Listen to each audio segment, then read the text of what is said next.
If your Pinterest growth feels very slow at the moment, it's not because the platform is broken or because you are unlucky. Pretty much in almost every case, it's just because of a few mistakes that you can easily fix. The good news is that once you fix all of that, the growth is actually simple. It's not instant, it's not effortless because it still requires a lot of patience and effort, but it's actually simple. So let's walk through exactly what's holding the most accounts back. But before I start, very quickly, I want to invite you to my private community called Pin Lions. Inside, you can get personalized feedback.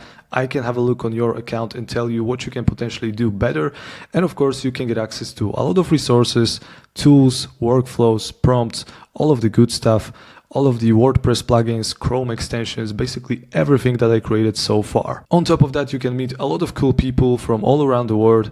Everyone is doing the same thing. Everyone is growing on Pinterest. So it's definitely the place to be if you want to learn more about Pinterest marketing. If it sounds interesting, you know what to do. The link is in the description. Okay, a lot of people are trying to grow on Pinterest while refusing to look at what already works. So the key here is to actually spy on your competitors, because successful accounts in your niche already show you what topics you should hit, what boards you should have, what kind of articles you should create.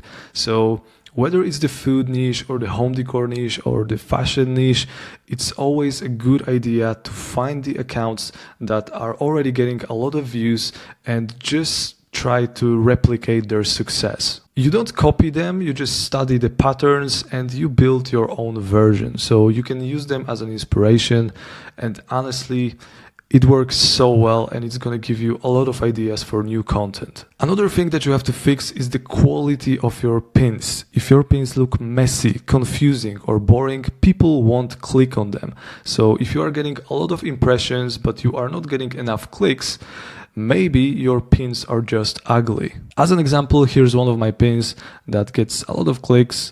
As you can see, over 1,000 saves and 3K clicks in the last 30 days.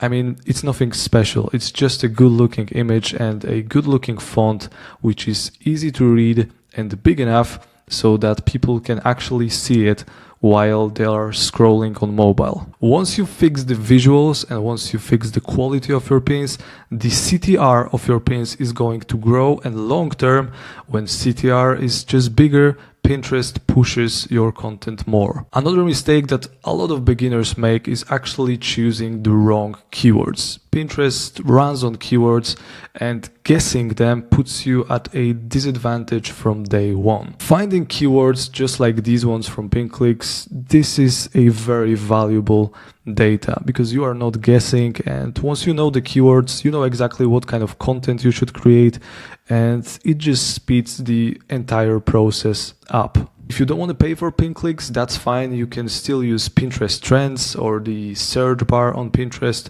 to find some keywords for free. But honestly, PinClicks is gonna just help you massively. So you can at least try the free trial. Another mistake that I want to mention is that possibly you don't have enough content. I've seen it inside of my community. We had a few people who joined, and when they messaged me, it just seemed clear that they are not growing because they don't have enough content. If you have only 20 articles and 20 different URLs, that's not enough to grow on Pinterest. Even if you have 50 articles, that's a good foundation at the beginning, but ideally you should aim to have at least 100 articles or even like 200, 300, 500 different articles, because it's going to allow you to create a lot of pins for a lot of different URLs.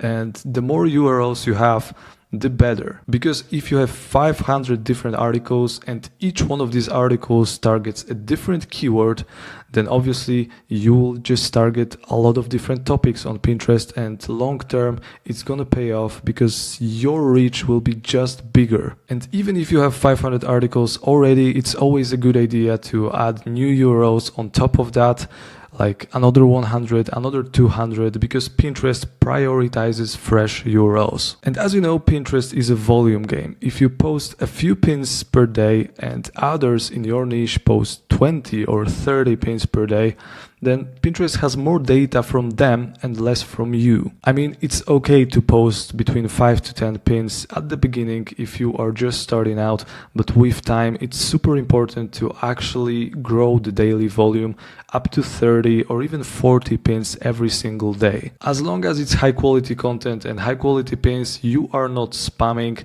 and it is safe to post that many pins on the platform. So starting slower is fine, but staying slow forever keeps you invisible. So more consistent pinning gives Pinterest more opportunities to learn what works for your account. So it's all about the volume. And the last thing that you have to consider is that possibly you are not learning and experimenting with different strategies. Pinterest is changing, all of the trends are changing, and the strategies evolve too. So if you do the same thing all the time without learning anything new, without trying new tools, then maybe that's why your growth is very slow. I believe that surrounding yourself with other creators just accelerates progress because you see what's working right now, not what worked years ago. That's why I created Pin Lions. Inside the community, everyone can share their experience and just test new ideas and just let others know what is working right now. So if you really want to stay up to date with everything, I recommend surrounding yourself with other creators. The main takeaway that I want you to get from this video is that Pinterest growth is very simple once you fix all of the fundamentals.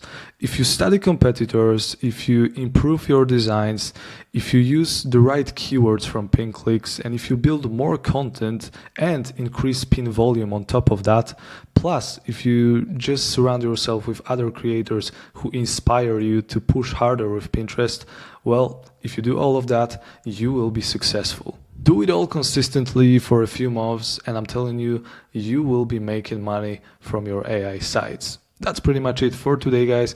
Thanks for watching. Hopefully it was helpful, and if it was, consider subscribing to this channel. See you next time.